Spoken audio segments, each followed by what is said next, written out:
Hello guys, grabe nakaharap ko na si kamatayan. Hindi ko alam kung anong gagawin ko, naghalong kaba at takot yung naramdaman ko.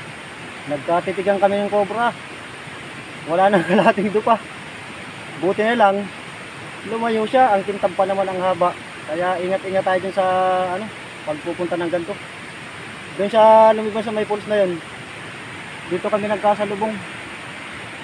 Ganun pala yung pagkaramdam pag makaka-encounter ka ng ganung kahabang kinatatakutan mo. Hindi ako takot sa maligno, hindi ako takot saan, sa ahas ako takot. Ayun, nakasalubong ko. Kala ko tutok lang yun, kala ko katapusan ko na. Ganun pala yung pagkaramdam, naglock yung paa ko, hindi ako makakilos. Na mental block ako. Medyo nung nakalayo-layo lang, tapos nakita ko itong kasama ko ni Dudoy. Na lumayo na yung asa ka ako, grabing kaba ng dibdib ko.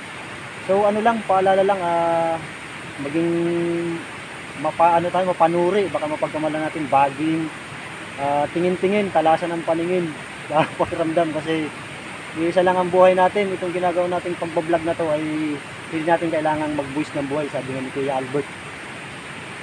Guys, ganun lang. So hapon na, tapos na kami magtana, bali 10 lang yung naitana ko. Nailagay ko dito dalawa sa part na to. Mas marami dun sa baba, sa unang nahulihan ni Kuya Albert.